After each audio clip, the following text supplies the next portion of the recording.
So for some folks that haven't seen an interview of yours, I think you did some stuff with the folks at Library of Congress and other interviews you've done.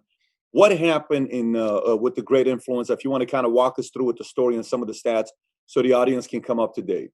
Oh, an animal virus, all influenza viruses are actually bird viruses. They all start in birds. So in a sense, they're all bird flu, but obviously they circulate in mammals.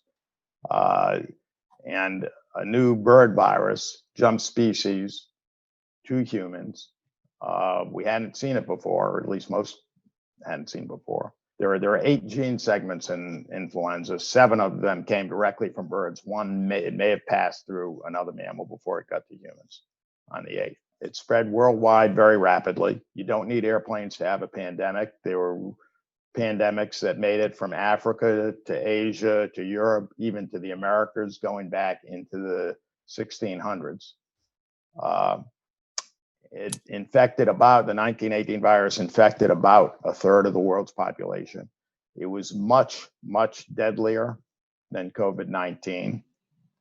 And it killed between 50 and, according to a Nobel laureate, made this estimate in the 1940s, and it's been confirmed by modern epidemiologists. Probably between 50 and 100 million people died. Obviously, that's a big range. If you adjust for population, the world back then was less than a quarter the size of today's world. So that would be equivalent to 225 to 450 million people dead today. So the worst case scenarios for COVID-19, nothing like that. Thank God. So that virus was much more virulent. It also killed these people in an incredibly compressed period of time. Probably 2/3 of the dead died in the fall of 1918. The pandemic stretched over a couple of years. And in a particular city, it was even faster than that. It would probably be 6 to 10 weeks. Most of the people who died were adults between the ages of 18 and 45 or 50, probably about 2/3 of the dead. So that's very different from COVID-19 and very different from ordinary influenza. Possibly as many as 8% of the world's population, this would be on the worst case, of people in the age group, that age group died in a matter of weeks. So it was pretty violent. And the Western world was at war. And because of the war, every government that was fighting was focused entirely on the war. And for that reason, governments tended to minimize the pandemic. In the United States, Wilson, the president at the time, never made a single public statement of any kind about this pandemic. And in an effort to, there was a concern that Wilson didn't want any bad news about anything, period. He didn't want any news that might hurt morale. This had nothing to do with the pandemic. They created an infrastructure in advance of the pandemic. Again, nothing to do with the pandemic. Something called the Committee for Public Information, a propaganda arm. The architect of that committee said, nothing in experience tells us that truth is superior to falsehood. The only thing that matters is its impact on what you say. So the government created this entity that was geared toward telling lies to keep morale up for the war.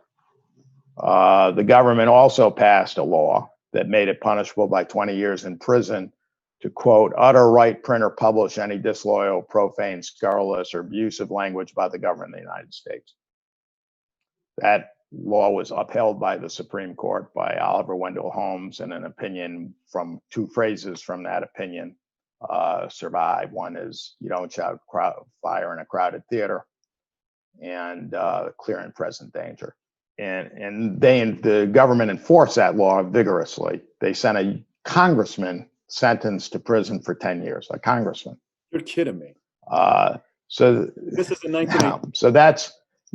So that's the context. On the one hand, and again, not prior to the pandemic, only because of the war. The government created an institution designed to lie to keep morale up and at the same time punish people for criticizing any action by the government. So that's the context that influenza arrived in. As a result, there's no Tony Fauci in 1918. You had national public health leaders associated with the government saying things like, this is ordinary influenza by another name. It was called Spanish influenza, although it didn't start in Spain.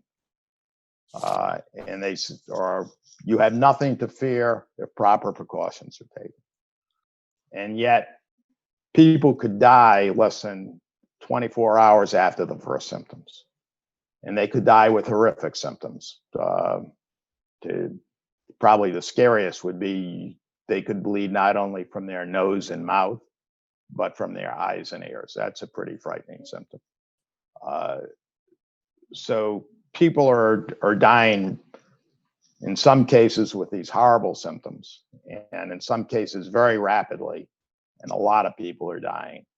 And the government is telling you this is ordinary influenza by another name. You have nothing to worry about. I could, go into greater detail, but we're going to be talking for a long time. So if you like this little short clip from an interview I did, click over here to watch the entire interview. And please don't forget to subscribe to the channel. Take care, everybody. Bye-bye.